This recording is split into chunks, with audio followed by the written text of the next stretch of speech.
Hi, everybody, and welcome to Inside Golf. I'm Harry Donahue. This week on Inside Golf, we travel to Aronimink to meet the winner of the 100th Philadelphia PGA Professional Championship. And a bit of history was made as well in this 100th season of the Philly section. The APGA Golf Tournament heads to Montgomery County later in the month. It's going to be at Bluestone, and we'll meet two standout amateur golfers who will be in the field. The Golf Association continues to expand its programs for women, and earlier this year invited For the ladies to hold a clinic at Walnut Lane. They call it a drop-in class. We'll see how it's helping to grow the game. It's all coming up next on Inside Golf. The 24th season of Inside Golf is presented by Destination Montco Golf. 50 courses, over 300,000 yards. Check them out at montcogolf.com. By the First Tee, Greater Philadelphia. Building game changers. The First Tee not only helps young men and women become better golfers, but most important, better people. Get involved. Visit firstteephiladelphia.org. By the Philadelphia Association of Golf Course Superintendents, a community of professionals enhancing the game of golf since 1925. Make sure you thank your golf course superintendent today. By Gap, celebrating amateur golf since 1897. By Jersey Man and Philly Man Magazine, a digital publication and private business network. Read the current issue, free, at jerseymanmagazine.com. And by Inside Golf's partner since 1998, the Philadelphia PGA section, the experts in the game and business of golf. And celebrating their centennial year, take time to thank your local men and women PGA professionals. Golf is the great equalizer.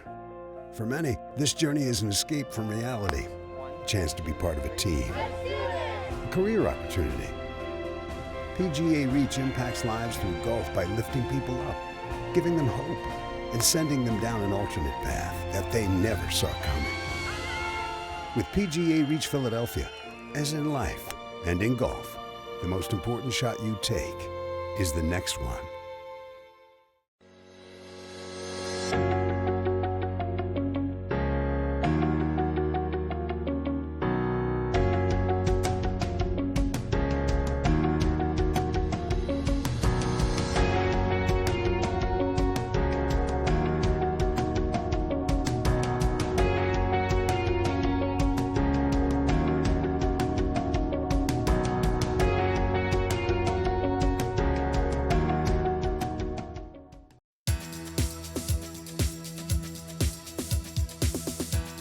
Welcome back to Inside Golf. Well, this season, rain has been a big problem for several events in the Philadelphia section of the PGA, and that was also the case with the 100th Philadelphia section PGA Championship held recently at Aronimink. In fact, the final round of the three-round tournament had to be canceled, which meant that the second-round leader was deemed the winner.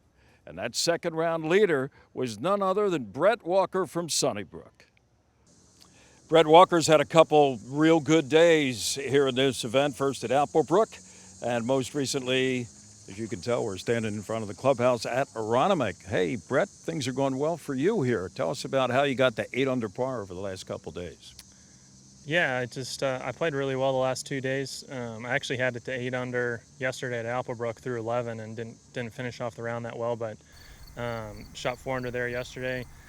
Played really well today, just kept it in the fairway, hit a lot of good tee balls. I think that allowed me to hit some good iron shots into the greens because some of these holes were cut really close to some slopes, tough to get to, but I had a lot of wedges, which was good, and hit a lot of good putts to make it, and I just hit a lot of quality shots. I think that cures a lot of stuff if you hit quality, and I hit a lot of those last 2 days, so yeah.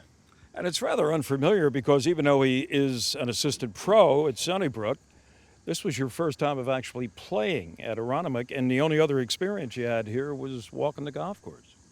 Indeed, that is correct. Yeah, it's only my second year in the section, so playing in the section tournament schedule, I've had to do a lot of homework, checking out these courses, sometimes not even playing them, just walking them or riding around in a cart. checking it out the best I could do, because it's tough to go into a club not seeing it blind. I always think I gain a couple shots from getting a practice round or whatnot in, and so the time I was here, I just walked, chipped, and putted a couple on the course, and figured out somewhat of a strategy, and then just hit it and go find it and hit it again. So. It's been a great year for you. You won the Assisted Pro Championship earlier. You played in the PGA Championship down at Kiowa. How was that experience? That was fantastic. That was awesome. I want to get back for sure, and it was a cool experience because I knew I could get there. I knew I could do something good in golf, and it's been really cool the last year and a half. I've kind of seen myself really play to my potential, which I'd been believing for a long time. And I think I really got a breakthrough at the National Stroke Play in February, where I won and beat Omar Uresi in a playoff. And I think that really kind of pushed me over the edge to really start really believing in myself. And I had believed before that. It just was cool for it to actually happen, and just kind of keeping the momentum going and enjoying the ride. Well, confidence is big no matter what your profession, especially true in the profession that you've selected. Congratulations. Well done. Appreciate it.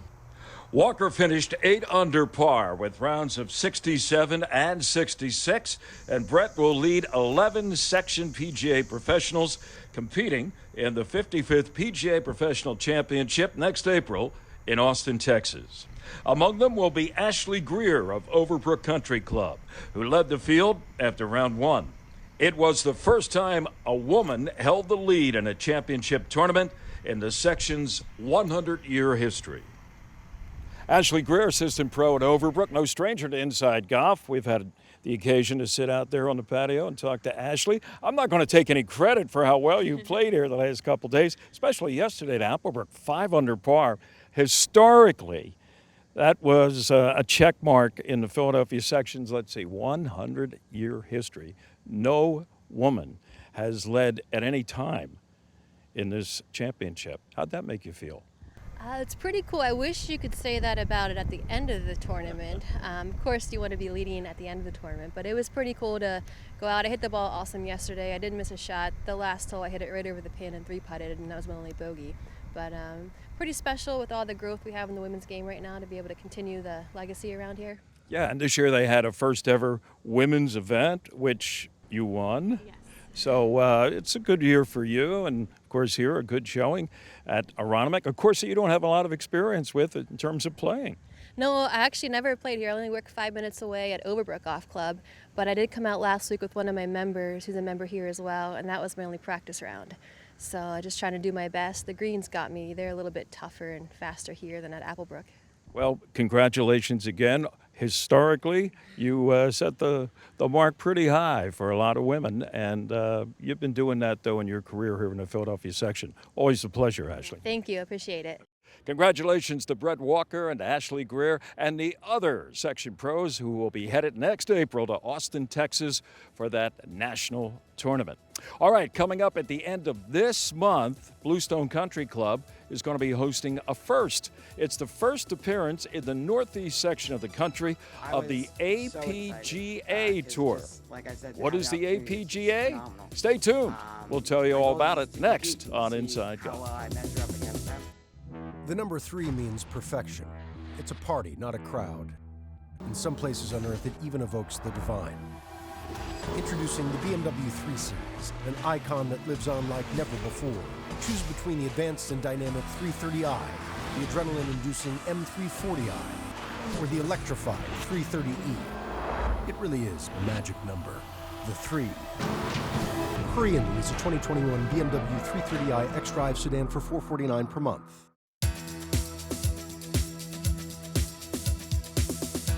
Welcome back to Inside Golf. Well, as I mentioned, the APGA Tour will be coming to the Philadelphia area and to the northeast section of the country for the first time ever, September 20th to the 22nd at Bluestone. None other than the PGA Tour is a big pusher of the APGA. Now, the APGA stands for the Advocate Professional Golf Association Tour. And locally, Valley Forge Tourism has had a lot to do with promoting the event and bringing it to Bluestone. Excited to be here. We're really looking forward to getting out to Montgomery County. Mike Bauman and his team has embraced us, and our guys are chomping at the bit to get out there and show their skill set. And we're excited to have a few special guests, our amateurs that have been invited, as well as one of the regional pros there. So we can't wait to get started. Two standout amateur golfers have received exemptions, and they have accepted invites to compete in the tournament. One of them is 15-year-old Matthew Vitale, and the other, Zach Uhas. Matt recently shot an 8-under par 62 in a Philadelphia PGA Junior Tour event. That beat Sam Snead's longtime record at Reading Country Club. And of course, he's excited to get ready for this APGA tournament. I'm really excited to go out there and be able to learn as much as I can from some elite golfers, and I'm really excited to get out there and play. Zach Uhas is one of the region's top amateur players, winning the GAP Tournament of Champions in 2019.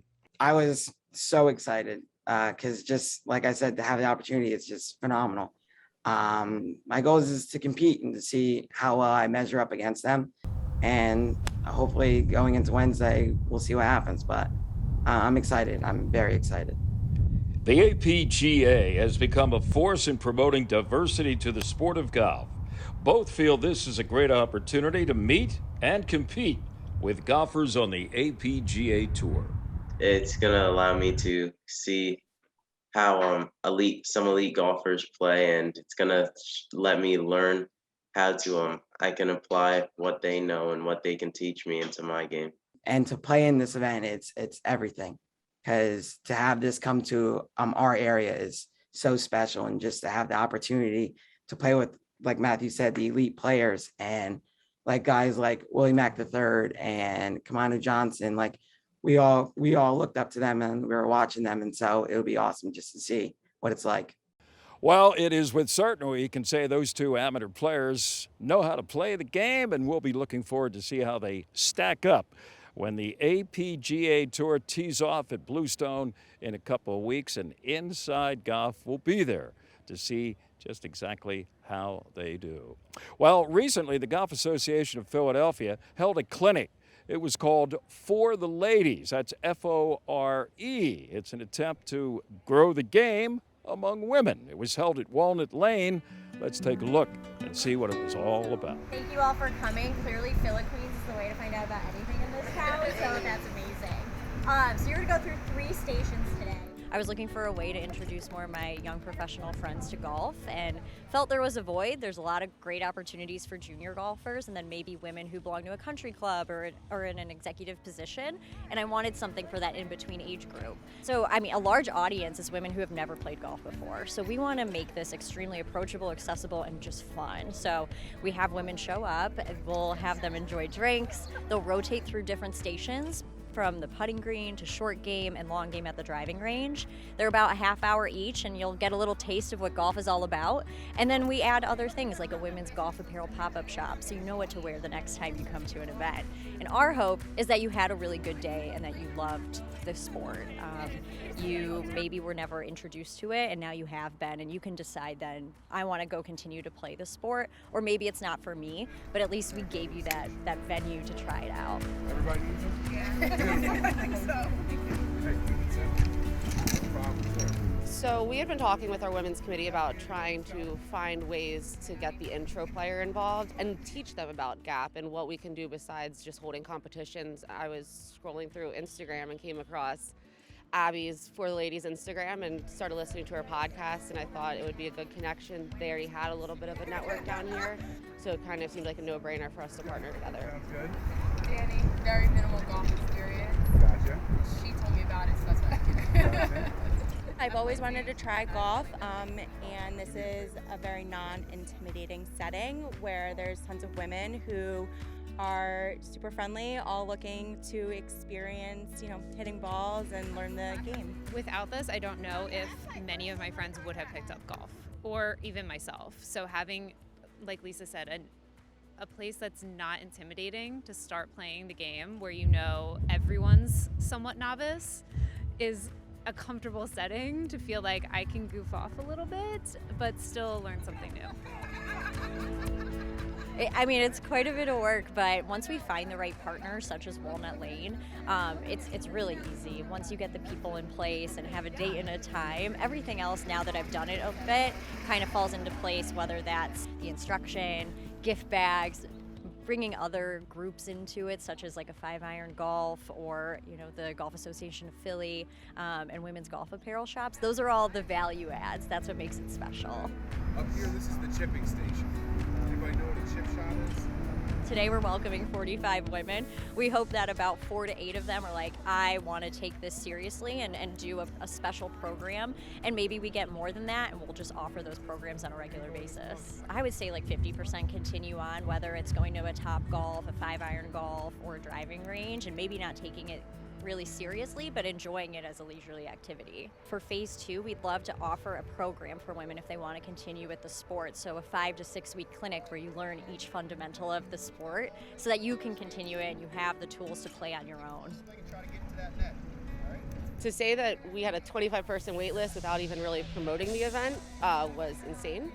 And we were just excited that we had the same reaction adding the second event. So hopefully it's indicative of what's to come in the future. It's been amazing. I mean, here in Philadelphia, we sold out 2 clinics, 45 women each. So clearly golf is popular in Philadelphia. We obviously have a great partner in the Golf Association of Philadelphia, and we're excited to bring it back-to-back weeks. I'm so impressed, and now I feel like we need to offer something else for the women here. That was good.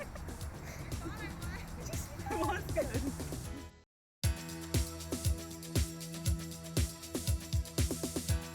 Welcome back. Inside Golf continues with our teed off panel. We're back at Lulu Country Club.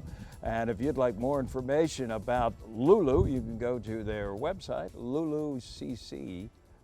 We're at the back porch. Sun's out. Beautiful day. Great panel, including Matt Fry, Director of Communications, Philadelphia section, PGA of America. Good to see you, Matt. Thanks for having me here. From myphillygolf.com, Mr. Joe Logan. He's covered everything up, down, all around about the game of golf. And we love to have him here on Teed Up. You never know what's going to come from the lips of Joe Logan. And this is Oscar Mestre. He is the president of the Golf Association of Philadelphia, great amateur player, and a longtime member of Overbrook Golf Club. Matt, you know, pace of play has been a hot topic now going back, I guess, a few years. You know, everybody's trying to speed things up. A lot of people, one of the reasons maybe they say they don't want to play golf is it takes too long. You know, like 4 hours, 3 hours and 50 minutes is considered a pretty good pace, but for some people, maybe depending upon what generation they're a member of, that's too long to do anything, you know?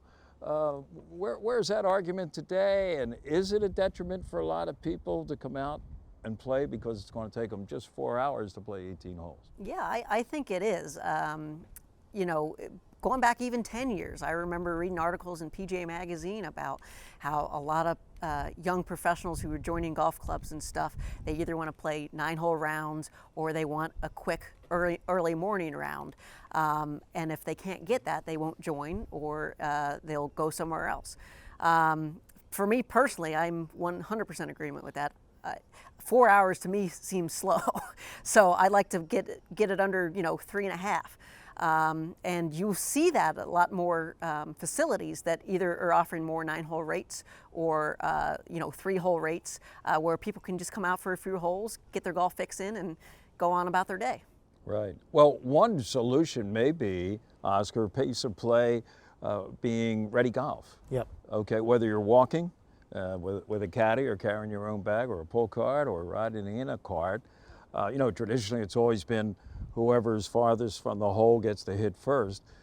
Is that the rule of thumb maybe preventing people from getting around the golf course at the best pace? Well, I think honestly it's usually misunderstood what ready golf means, right? I mean, you see two people in a cart sharing the cart that drive to each other's drive location, watch each other hit, then that's not ready golf. Crisscross back and forth instead of one guy getting out, walking to his ball. Go to your ball, get your distance, be ready to play. I think that really the understanding of ready golf, but ready golf to me is the way we should all be playing. Absent of a tournament where we can't, because but but I think that is absolutely the way to go, and it definitely helps speed of play.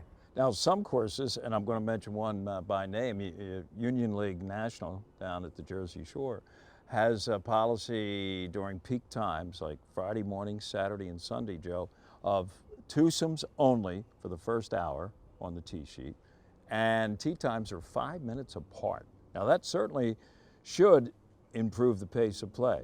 Now, you may get a couple golfers out there that 5 minutes is really too tight based on their competitive skills. But is that an idea? Do you think that more clubs should adapt? Well, I mean, I don't know how that speeds up pace of play. And all it takes is one slow twosome to gum up the whole works. And you got to have, if you're going to do that, you got to have rangers, somebody who's willing to go out and say, move it along here, pal. But I think all of this is a product of, we all have shorter attention spans now in everything. Thank you, internet, Twitter, just life in general, you know. We fast food. Yeah, I mean, 4 hours is a long time for anything. And I play occasionally in these. I played a thing the other day, like a 5-hour round. It was like a outing thing, out in the heat. I was boiling. By the time I walked off the golf course, I was sick and tired, ready to take a shower and go to sleep or something, you know. Yeah, that's no fun. And it was only 2 o'clock in the afternoon. Yeah, no, that's no fun. You know, you just brought something up along these lines, you know, outings, okay? A lot of people, when they go, they want to play their own ball. And yet, if you let the whole field of, say, 110 golfers play their own ball, 5 hours would be a good pace, right? Then they have the shamble. First they had the scramble. Then they say, well, a shamble. Well, shamble's basically playing your own ball, right? I mean, starting from a good place. But if you're in charge of the Oscar Mestre outing for whatever charity, what format would you prefer? Well, I think you're a great player. So I think for the rest of us mortals, I think a shamble is a good in between, right? Okay. It does. At least we get the good start. We should theoretically have a good start, and then from there on you play your own ball. But you know, scrambles. What happened, I think, was everyone went to scrambles because it was a way to attract even the non-golfer to a charity event. Right. Everybody can hit a shot, make a putt, hit a chip somewhere along the way, and feel part of the group. So it cast a wider net into who you could involve in the event. The problem is, I think, the challenge going forward is there's 1,047,000 charity events now.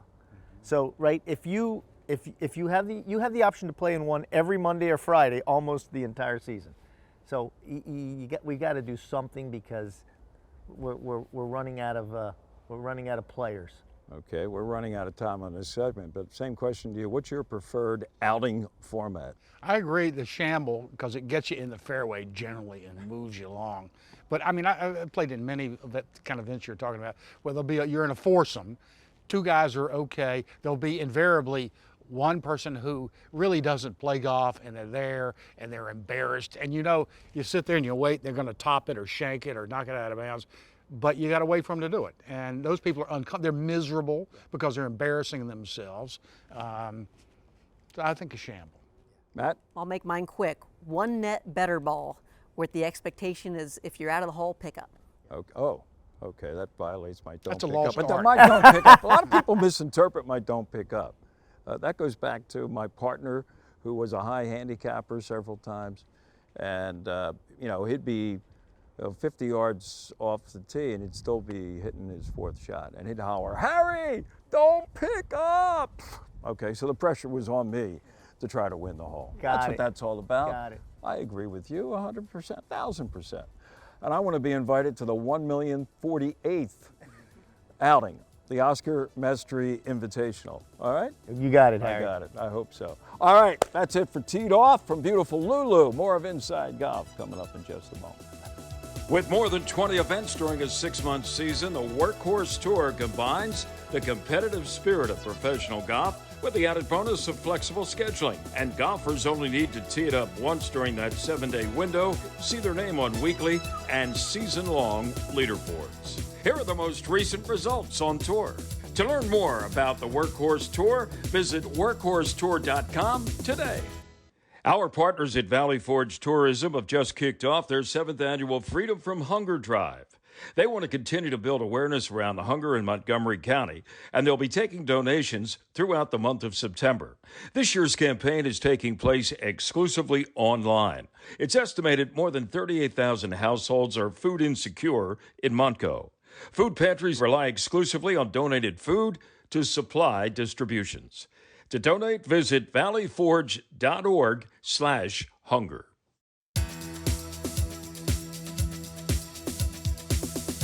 Well, that's going to do it for this week's edition of Inside Golf from Sunnybrook on a beautiful sunny day. The reason we're here, it's the annual Haverford Trust Classic with the Philadelphia section of the PGA. 130 section members teeing off, and the winner's share, how about a cool $100,000. They've been doing it for years here at Sunnybrook, thanks to George Cannell and Haverford Trust. And one winner, $100,000 is the winning prize. And next month, here on Inside Golf, we'll have an hour-long special on this Haverford Trust Classic. I'm Harry Donahue. Remember, no matter how bad it's going for you out there, don't pick up. We'll see you next time here on Inside Golf. The 24th season of Inside Golf is presented by Destination Montco Golf. 50 courses, over 300,000 yards. Check them out at montcogolf.com. By the First Tee, Greater Philadelphia. Building game changers. The First Tee not only helps young men and women become better golfers, but most important, better people. Get involved. Visit firstteephiladelphia.org. By the Philadelphia Association of Golf Course Superintendents, a community of professionals enhancing the game of golf since 1925. Make sure you thank your golf course superintendent today. By Gap, celebrating amateur golf since 1897. By Jersey Man and Philly Man Magazine, a digital publication and private business network. Read the current issue, free, at jerseymanmagazine.com. And by Inside Golf's partner since 1998, the Philadelphia PGA section, the experts in the game and business of golf, and celebrating their centennial year. Take time to thank your local men and women PGA professionals.